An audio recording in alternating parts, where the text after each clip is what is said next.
everyone, welcome back to Econ by Surbhi, where economics make easy and exam oriented.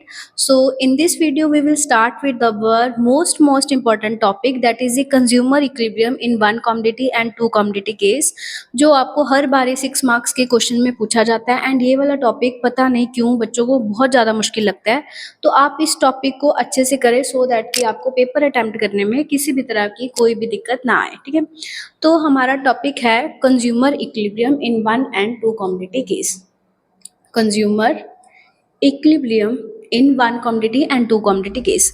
तो सबसे पहले हम ये देखेंगे कि कंज्यूमर इक्विलिब्रियम होता क्या है। कंज्यूमर इक्विलिब्रियम एक ऐसी सिचुएशन है, ठीक है, कंज्यूमर इक्विलिब्रियम एक ऐसी सिचुएशन है जहाँ पे कंज्यूमर को मैक्सिमम सेटिस्फेक्शन अटेन होती है। ठीक है, कैसे अटेन होती है? By spending his limited income. मतलब कि उसकी जो भी इनकम है वो अपने इनकम को इस तरह से स्पेंड करे कि सो दैट कि वहाँ से उसको मैक्सिमम सेटिस्फेक्शन अटेन हो रही है। And as well as he has the no tendency to change his decision. He has no tendency to change his decision, मतलब कि वो किसी भी तरह से उस सिचुएशन को चेंज नहीं करना चाहता। फॉर एग्जाम्पल कि जैसे मैंने 100 रुपये ऐसी जगह पर स्पेंड करे हैं कि वहाँ से मेरे को मैक्सिमम सेटिस्फेक्शन भी अटेन हो रही है और मैं उस सिचुएशन में बड़ी हैप्पी हूँ, मतलब कि मैं उस डिसीजन को किसी भी तरह से चेंज नहीं करना चाहती। तो उसको हम क्या बोलते हैं? हमारी कंज्यूमर इक्विलिब्रियम की सिचुएशन। तो कंज्यूमर इक्विलिब्रियम हम दो केसेस में पढ़ेंगे कि one commodity case and two commodity case. One commodity case का मतलब क्या है कि जहाँ पे कंज्यूमर सिर्फ एक ही चीज़ को परचेज कर रहा है by spending his limited income. And two commodity case का क्या मतलब है कि कंज्यूमर उस केसेस में दो चीज़ों पर अपनी इनकम को स्पेंड कर रहा है। ठीक है, वन कमोडिटी केस। अब मैं आपको बड़े ही इजी वे में वन कमोडिटी केस समझाऊंगी। एक सच, इससे पहले एक अजम्पशंस थी। अजम्पशंस में क्या हम अज्यूम करके चल रहे हैं कि कंज्यूमर रैशनल है। रैशनल का मतलब है समझदार है, कंज्यूमर को पता है कि उसने अपनी इनकम को किस तरह से स्पेंड करना है। प्राइस इज कॉन्स्टेंट है, इंडिपेंडेंट यूटिलिटी है, कार्डिनल यूटिलिटी है। आई होप मेरे को ये चीज़ें बताने की ज़रूरत नहीं है। कार्डिनल का मतलब है कि यूटिलिटी हम काउंट कर रहे हैं, इंडिपेंडेंट का मतलब है कि यूटिलिटी का एक दूसरे पर कोई भी इफेक्ट नहीं है। एंड एक होती है हमारी MU of money is constant. इसका मतलब ये है कि पैसे से मिलने वाली जो हमारी यूटिलिटी है उसको हम कांस्टेंट लेके चल रहे हैं। मतलब कि मतलब सपोज अमीर के लिए पैसे की वैल्यू अलग है, गरीब के लिए पैसे की वैल्यू अलग है, पर हम ये मान के चल रहे हैं कि सभी के लिए पैसे की वैल्यू सेम है, तो MU of money is constant. ठीक है, अब इसकी कंडीशन है हमारी एमयू ऑफ एम, मतलब कि पैसे से मिलने वाली utility is equal to MU of X upon price of X. ये हमारी कंडीशन है। ठीक है, अब हम ये मान के चल रहे हैं कि किसी चीज़ का प्राइस है ₹4, हमें एमयू ऑफ एम मैं मान के चल रही हूँ 4 यूटिल्स। ठीक है, अब हम टेबल पहले देखते हैं यूनिट्स और हमारा margin utility of good x. Units है हमारी। अगर आपको ये टेबल समझ आ गया तो मतलब आपका सारा कंसेप्ट क्लियर है।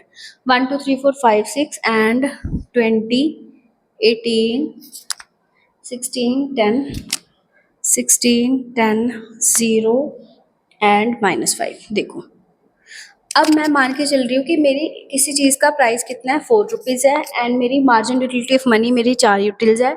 एंड मेरी ये वाली पहली यूनिट मैंने खरीदी तो मेरे को इतनी यूनिट यूटिलिटी मिल रही है, दूसरी पे 18, तीसरी पे 16। अब आपको कहाँ तक कैसे पता चलेगा कि कंज्यूमर को कितनी चीज़ें खरीदनी चाहिए? अब देखो, मैं ये कंडीशन पे सेटिस्फाई करवा के देख रही हूँ। MU of M is equal to MU of X upon price of X. अब एमयू ऑफ एम मेरा 4 है। ठीक है, एमयू ऑफ एक्स कितना है? 20 है। प्राइस कितना है मेरा? 4 है। 4/20 कितना हो गया? 5 यूटिल्स। मतलब कि मैं मान के चली थी कि मेरे को 4 यूटिल्स मिलने चाहिए, बट मेरे को एक एक्स्ट्रा यूटिल्स मिल रही है। मतलब कि मेरे को एक चीज़ खरीदने पर 5 यूटिल्स मिल रही है, पर मैं मान के चली थी कि उससे कम से कम मेरे को 4 यूटिल्स मिलनी चाहिए। मतलब कि पहली कमोडिटी तो मैं परचेज करूँगी ही करूँगी, क्योंकि वहाँ पे मेरी क्या है, जो सिचुएशन है वो मेरी सेटिस्फाई हो रही है। ठीक है, मतलब कि आप इधर मतलब जो मैंने पैसा खर्च करा है कि मैं वर्थ इट हूँ कि हाँ मैंने पैसा सही जगह पे खर्च करा है, पैसा मैंने कम खर्च करा है बट मेरे को यूटिलिटी ज़्यादा मिल रही है, तो मैं अभी पहली चीज़ तो लूँगी। अब दूसरी चीज़ देखो, ये तो 4 ही है। 18/4 कितना हो गया? 4 पॉइंट कुछ सपोज। हाँ ठीक है, तो अभी भी 4 से ज़्यादा है, तो एक्चुअल ज़्यादा है। मैंने मानी 4 थी, मतलब मैं सेकेंड चीज़ भी लूँगी। थर्ड पे देखो 16/4 कितना हो गया 4, ये भी 4 है, ये भी 4 है, तीसरी चीज भी ले लूंगी। पर चौथी पे देखो 10/4 कितना हो गया 2.5, पर मैं मान के कितनी चली थी कि कम से कम मेरे को कितनी यूटिल्स मिलनी चाहिए, 4 यूटिल्स मिलनी चाहिए। मिलनी मेरे को 4 यूटिल्स चाहिए थी, पर मिल मेरे को 2.5 रही है, तो मैं क्या फोर्थ चीज लूंगी? नहीं लूंगी ना, मतलब कि मेरी ये कंडीशन फेल होगी। तो कंज्यूमर इक्विलिब्रियम कंज्यूमर इक्विलिब्रियम कहाँ पर है? कंज्यूमर इक्विलिब्रियम वहीं पर है जहाँ पे अगर कंज्यूमर पहले 3 चीजों को खरीदेगा तो वो ये कंडीशन को सेटिस्फाई कर रहा है।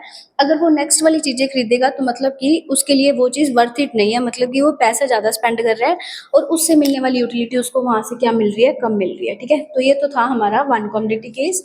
एंड अब हम फॉलो करते हैं हमारा टू कम्युनिटी केस। ये भी बड़ा सिंपल तरीके से ही मैं आपको समझाऊंगी। अगर आपको वीडियो हेल्पफुल लग रही है तो प्लीज़ अपने फ्रेंड्स या अपने फ्रेंड्स के साथ शेयर करा करो। एंड जो बच्चे मेरे साथ पेड कोर्स के लिए इंटरेस्टेड हैं तो आप मेरे को कमेंट सेक्शन में कमेंट कर सकते हैं। उसमें सब कुछ ही आपका कवर होता है, नोट्स वगैरह सब कुछ मिलते हैं। ठीक है, एंड रेगुलर क्लासेज रहती हैं आपकी, टेस्ट वगैरह सब कुछ लिए जाते हैं उसमें। यूनिट्स हैं 1 2 3 4 5 6। अब टू कमोडिटी केस का क्या मतलब है कि मैं दो गुड्स इकट्ठी खरीद के चल रही हूँ। पहले बस आप एक बार टेबल समझना अच्छे से, टेबल समझ आ गया तो आपको कंटेंट अच्छे से समझ आ जाएगा। 33 30 27 24 21 and 18 and MU of Y is equal to 36 32 and 27 24। आपको ऐसा लगेगा कि हम इतनी टेबल कैसे याद रखेंगे, बट आप एक बार समझने पे ध्यान दो। ठीक है, अब देखो सेकंड टू कमोडिटी केस में कंडीशन होती है MU of X upon price of X is equal to MU of Y upon price of Y।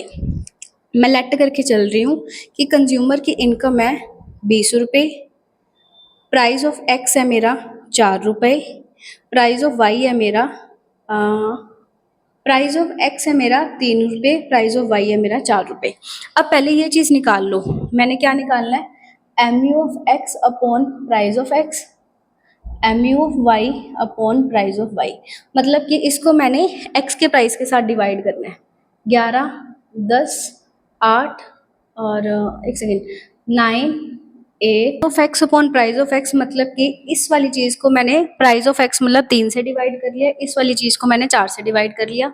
अब आप कंडीशन सेटिस्फाई करवा के दिखाते हैं, मतलब MU of X upon price of Y, MU Y upon price of Y। एक तो इधर कंडीशन इक्वल है, मतलब इधर भी 9 है, इधर भी इक्वल है। इधर देखो इधर 8 है, इधर भी 8 है। इधर देखो इधर 7 है, इधर भी 7 है। इधर देखो इधर 6 है, इधर भी 6 है। अब आप एक एक करके कंडीशन सेटिस्फाई कराते हैं। मतलब कि जब कंज्यूमर X की 3 चीज़ें ले ले और Y की X की 3 9 पे और Y की सिर्फ 1, मतलब कि उसने कितने पैसे खर्च लिए? 3 इंटू 3 रुपीज़ 9 और Y की 1 ले ली तो रुपीज़ 4, मतलब 13 रुपये खर्च लिए। पर कंज्यूमर के पास इनकम कितनी थी? 20 थी, मतलब उसने तो टोटल इनकम अपनी स्पेंड ही नहीं करी। दूसरा केस बना के देखो, इधर है 8 पे, इधर भी 8 है। कंज्यूमर X की 4 ले ले और Y की कितनी ले ले? 2। X की 4 लेगा तो कितने पैसे हो गए? 4 3 जा 12। Y की 2 लेगा तो कितने हो गए? 4 2 जा 8, तो कितने हो गए? 20। मतलब ये कंडीशन तो सेटिस्फाई हो रही है। बट हम एक और ट्राई करके देखते हैं, condition number third, that is 7 पे। कंज्यूमर X की 1 2 3 4 5, X की कितनी चीज़ें ले ले?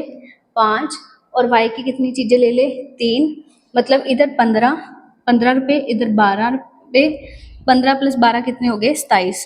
पर कंज्यूमर की इनकम कितनी है? 20, उसके पास 27 रुपये कहाँ से हो गए? मतलब हो ही नहीं सकते ना।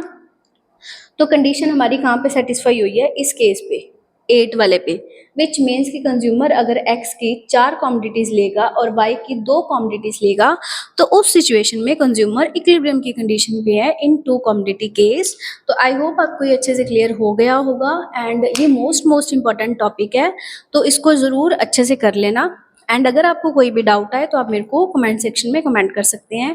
तो अगर आपको ये वीडियो हेल्पफुल लगी है तो please like comment and share with your friends.